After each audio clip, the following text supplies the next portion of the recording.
Support for Arkansas Week provided by the Arkansas Democrat Gazette, the Arkansas Times, and KUAR FM 89.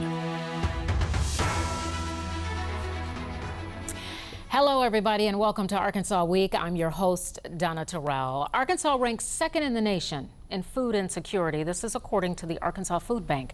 And September is Hunger Action Month. And joining us to talk about how to tackle this problem are Bobbi McDaniel, Director of Development of the Arkansas Hunger Relief Alliance, Ryan Miller, Donor Relations Manager of the Arkansas Foodbank, and Robert Holt, Executive Director of L.O.V.E, Let Our Violence End, Healing Waters Outreach Center in Little Rock. And first of all, I just want to thank you all for being with me. This is really an important subject. Before we start talking, I want to show you some statistics because I think they're startling.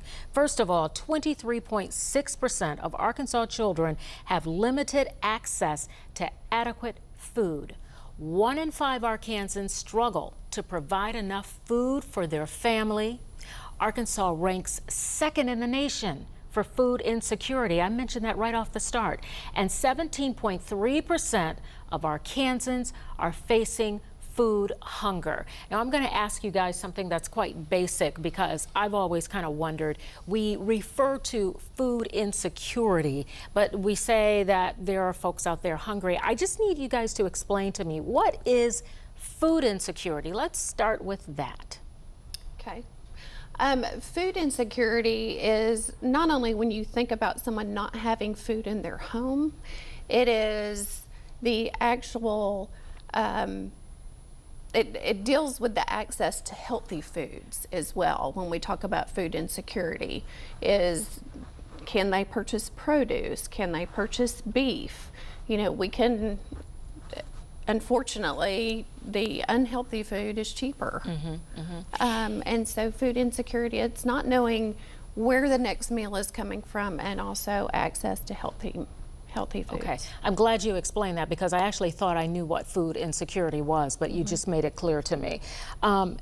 Ryan, we were talking a little bit about this before this program began, and we were basically talking about food insecurity and how you know of places where, right here in Arkansas, where people have to drive 20 or 30 minutes to get fresh produce or foods that are healthy.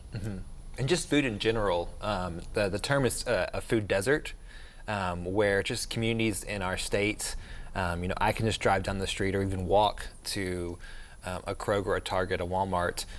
We were in the Delta a couple weeks ago and at our Delta branch, and I just looked at the map and I was like, where's the next closest grocery store? And it was about 20 minutes away, and it was a bait and tackle shop. So yes, it has food there, but it's not even, like Bobbi mentioned, it's not necessarily even the healthiest food that is accessible. But I think we need to make it clear that people who end up buying that food, they don't have a whole lot of choices. Oftentimes they don't have a lot of money, they're hungry, this is available, these foods may not be healthy, but they're good. I think sometimes we see it where people look at some of our pictures from our events or mobile distributions and say, oh, that person doesn't look hungry. Kind of an appearance that person has. They might be a little overweight, but then back to that, what they have access to, what they can afford, is that not as healthier options that they can even that they can eat. Yeah, and that's so unfortunate. And Robert, we talk about areas like the Delta, but let's talk about one of our major cities in Arkansas, Little Rock, where you are. There are food deserts there, believe it or not. Yes, there are food deserts all over. One of the issues that we're having right now are individuals who cannot afford gas. They can't afford to go very far. They can't afford the groceries right now that are in the stores. So then what happens? These areas in the Little Rock area become food deserts because of the shortage of even funding right now for families. So when we have a food shortage in a city, one of the things that our hope is that we begin creating little pockets, as the Hunger Relief Alliance and others begin pockets of food pantries, smaller food pantries, that will begin to help those families that can't afford the gas or can't afford groceries in the grocery store right now. Yeah. We boast about how Arkansas, when it comes to produce and and farming and how, you know, we're able to produce so much food. How on God's green earth are we number 2 in the nation for food insecurity? How does that happen for a state like Arkansas? Right, it's almost inconceivable, right? Yeah. That you think about their families and children and our seniors that can't afford food. How does that? Well, how does it happen? Oh, and why is it happening? I think a lot of it also is the type of produce that we have in Arkansas. You know, cotton, soybeans, and rice are some of our leading produce items. Our rice partners. I don't mean to cut you off, but we have chicken. We have so much. We have corn. We have lots. We have more than just that. And it's also, I think, the supply chain part of it as well, is getting that. How do you get that food from the producer to somebody's pantry? And I think we're all seeing that on the grocery store shelves, and so the people that are the most vulnerable are seeing that even impact them even more. But also, I think a lot of what we don't understand too sometimes is that Arkansas, let's just take rice. They have contracts with people all over the world. So already in place that they have to fulfill those contracts. But should we be taking care of those of us at home? That's what we should think, and they do their best to do that. I'm one that, as far as rice and peanut butter, you know, we have two factories of peanut butter that I know of in Arkansas, and so they are right now. These organizations are trying to produce enough in order to provide here for locally. I've had some farmers to reach out to me that they are cattle farmers, and so I know that the Hunger Relief Alliance, they do some things like this where they go to auction and purchase, you know, beef in order to have it butchered. Well, these farmers have contacted us, and they are going to start processing beef for us. So it's a matter of finding the resources in Arkansas to you know, to help the families. It's here. We just got to get a little more creative and outside the box. Okay, and how do we get creative and outside the box? How do we do that? I mean, what's the solution there? No, well, coming together. When we get a truckload in and we can't take everything, I call him, or I call the food bank, and vice versa. So it's that type of collaboration that begins to happen. It's a forced, unfortunately, it's a forced collaboration when we should have really been all collaborating all along. A long time ago. That's what the Hunger Relief Alliance is trying to do. Right, and I think it's communication, and we've definitely all tried to step up with that, especially with the pandemic. You know, the pandemic opened our eyes to different avenues to come together and to try to access different areas.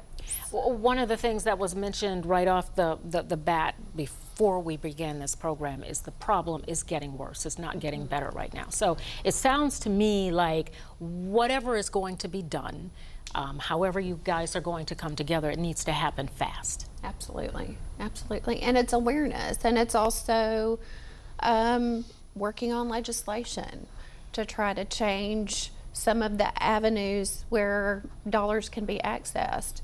It's also working on, you know, during the pandemic, discovered how successful it can be to have the waivers with USDA for kids to access healthy meals at school across the board. And take out the stigma too. And that's important. And that's something the Alliance is involved with doing, as you were telling me. It's a beautiful thing. Obviously, you're bringing entities, you know, the food bank and pantries and all of these programs together, but you're also making sure that kids have good food, healthy food to eat, I guess morning, noon, and night, right? Yes, because we also are the lead partner with Share Our Strength, No Kid Hungry.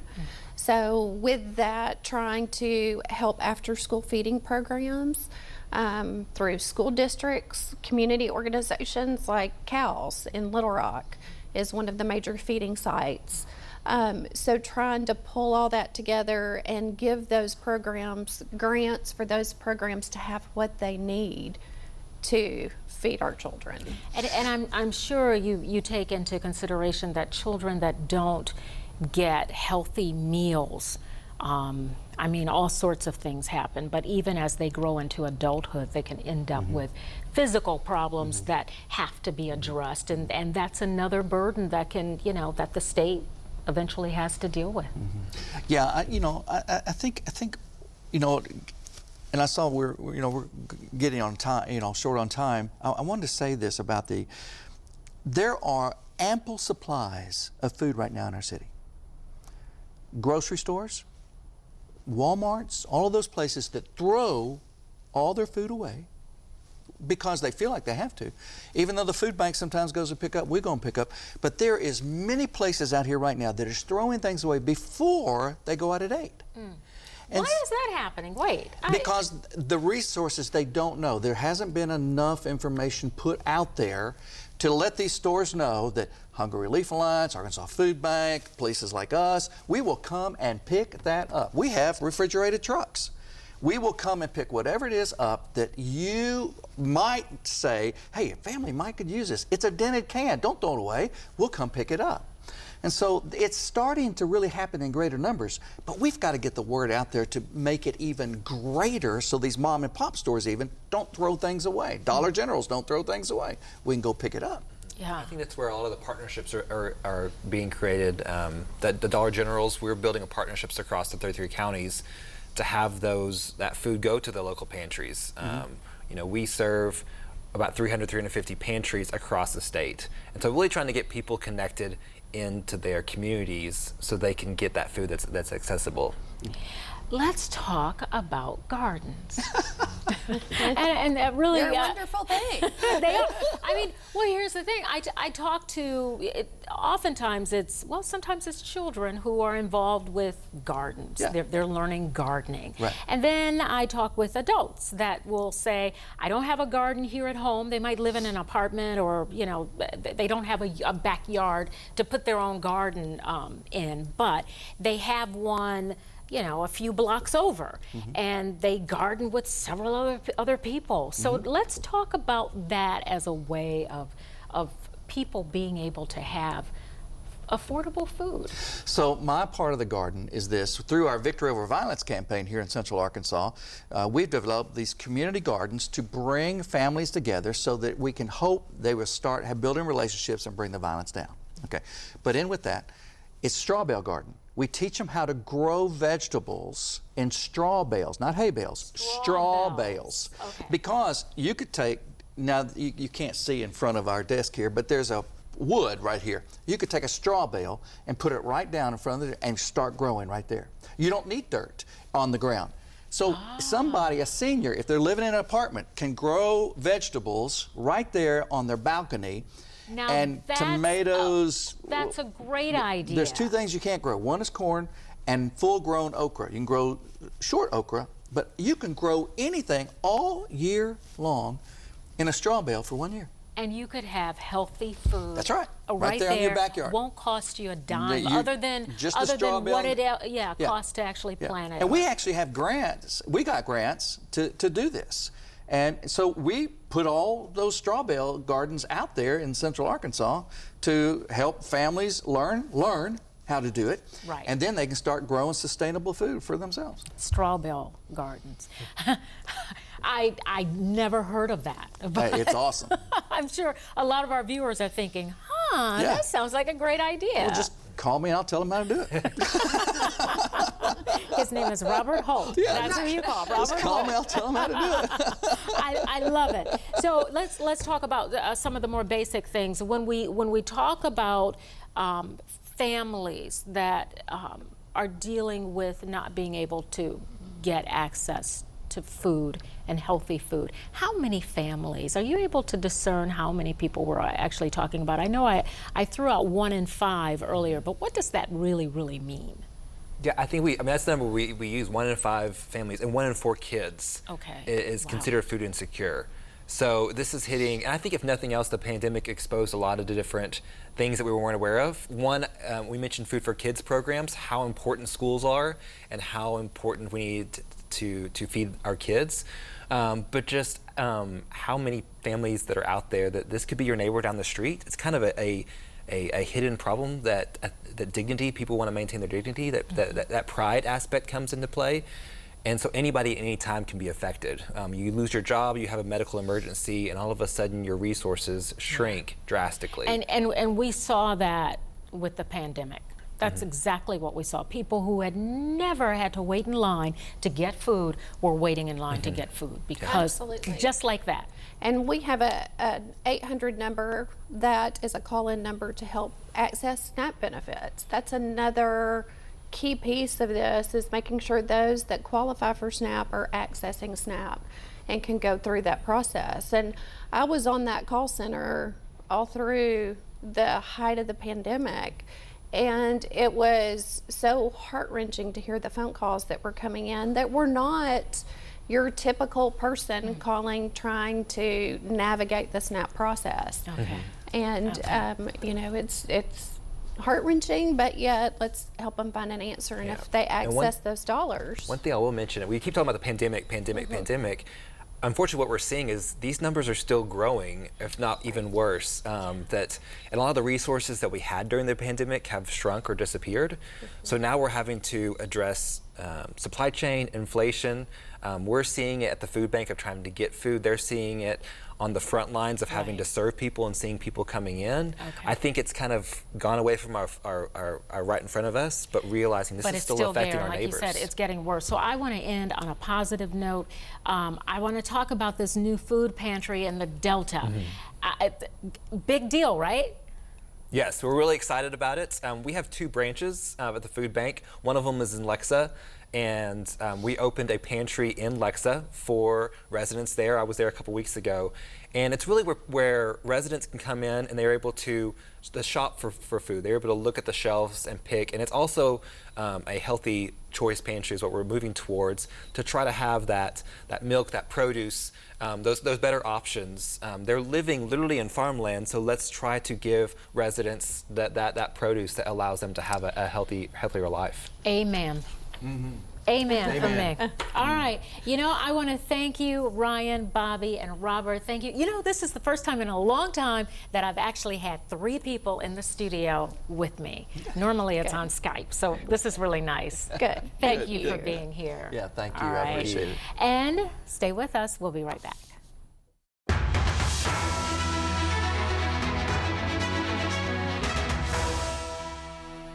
A parent survey regarding children's education in Arkansas was conducted by the Office for Education Policy, University of Arkansas. So joining us to share its findings is the Executive Director, Dr. Sarah McKenzie. Thank you, Dr. McKenzie, for being with us. Thank you for having me. You know, I want to talk about this study, but first, I'm just curious about the work of the Office of Education Policy. What is it that your office does?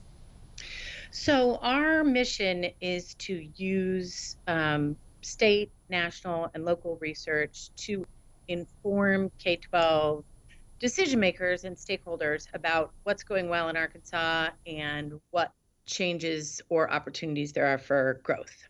Okay. And that's really, I'm sure, the catalyst behind doing this particular study, right? Yes, absolutely, especially because of COVID. So I partnered with the Arkansas Department of Education's Parent Engagement Office to do a survey in the beginning of COVID, sort of in 2021 when we first came back, and asked parents about how they were feeling about schools and how they'd been included in the decision-making process. And one of the questions that we got back from the state board was, is this better or worse than parents felt before COVID? And we really didn't know the answer to that because we haven't been regularly surveying parents about their feelings about education in the state. Okay, so what came out of this report that was really significant? Well, I think it's significant that the vast majority of parents felt like their student's school was good or excellent. That was about 81% of parents felt that way, and it was across all racial and political ideologies. And I think that really shows that Arkansas schools have the support of their communities and can leverage that to continue to make improvements in their educational options for students. You know, one of the things that stood out for me was the finding mentioned 82% of parents think their kids are going to college. Is that realistic? Is that true? Well, we don't know if all these kids are going to go to college, but based on historical data, that's not true. Only about less than half of Arkansas high school graduates go to college, and less than half of those will graduate with a degree within time and a half, which is 6 years in a 4-year institution or 3 years in a 2-year institution, which is really different than what we normally think of going to college and graduating in 4 years. It's changed quite a bit. It has changed. You are right about that. So will this study, in your opinion, provide any significant reforms? Are reforms needed? It sounds like a lot of parents were just kind of overall grateful for how things are right now. Yeah, I think that they are. And I loved the information that they felt welcome in their students' school and that they felt happy with the curriculum that was being provided and the extracurriculars, and that they thought that grading practices and discipline practices in their school were fair. I think that where we find a rub is when we look at discipline research, which we just put out this week, showing that there are significant disproportionalities by race in terms of the severity of student discipline.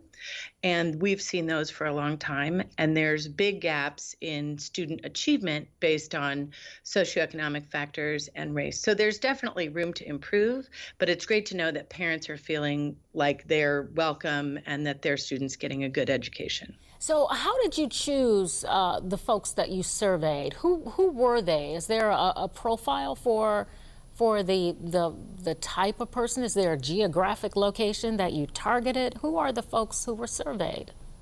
That's a great question. So we partnered with YouGov, which uses a panel in order to identify statistically representative sample of Arkansas parents, and we got 500 parents. And using weights, we can represent the general population of the state. So there was public school parents and private school parents and homeschool parents, and we got a nice cross section that represents the demographics of the state in terms of race and political ideology. So, you know, I mean, one of the things that come to mind for me when I think of schools, and public or private, is bullying was you know, and some of the violence that's happened with some of the schools, you know, not you know, around the country for that matter, and the concerns that parents have, and especially after Uvalde had about even sending their kids to school. Was any of that addressed? So we didn't ask about that in the survey. We fielded this survey last fall, and so are just now getting the results out. But that was prior to even child vaccinations being available. So we did have questions about some specifically timely topics, like free pre-kindergarten. That was a big topic back when we fielded this survey. And we did find that over 80% of parents in the state supported free pre-K for 3 and 4-year-olds. Now that's sort of off the federal agenda, so there's always new topics, but we're going to continue to repeat this survey every other year with a teacher survey in between, so we can sort of weave together parent and teacher perspectives on these timely issues. Yeah, and now I have a clearer picture in terms of when this particular study was actually conducted versus some of the things. But I mean, you know, things like bullying have been happening for a very long time, and even violence for that matter in schools. So, I mean, that's pertinent even when this study was conducted. It said here, diverse perceptions of teacher salary. 50% think that teachers make a lot less than they actually do. I bet there are some teachers out there that are saying, you're right, but according to this study, 50% are wrong. Right? So I come from a background in the classroom, and I do a lot of research on teacher salaries in the state, and we're working on sort of identifying exactly where teacher shortage areas are and what policy changes we can make to sort of shore up those opportunities for communities that are having a difficult time finding teachers. But one of the things that I thought was interesting was that parents really underestimate by a substantial amount how much teachers are actually making. By a substantial amount, so what are we talking about? So in about 42% of the cases, it was more than a quarter of what teachers actually make. Oh, okay, that's substantial. So when we ask parents, it is substantial. And when we ask parents if they'd like their child to become a teacher, only 25% said that they would. So I'd like to bridge that gap and sort of highlight all the great things about teaching so that we can continue to have a strong teacher workforce. I'm so glad you brought that up, because I was going to mention that, you know, the majority of the parents want their kids to go to college, but really don't want their child to become a teacher. That is not good. That's not the news we need to hear, especially at a time when we're dealing with teacher shortages. That's right. And I understand that teachers want to advocate for better salaries. You know, those salaries are decided by the local school district. That is not a state sponsored issue. Each local district determines their salary schedules. And there are some interesting things that can be done to sort of shore up beginning teacher salaries while still supporting the older teachers. But I think the message of teachers have such a difficult job and it's terrible and we don't get paid anything has really been resonating with parents. Yeah. And I think as a state, we need to change that message and talk about a lot of the great benefits that come with being an educator. I agree with that. And I look forward to more studies and being able to compare them as we go along. Dr. Sarah McKenzie, thank you so much for being with us. Thank you for the opportunity. Have a great day. You too. And I want to thank all of you for joining in. I'm Donna Terrell for Arkansas Week. I'll see you next time.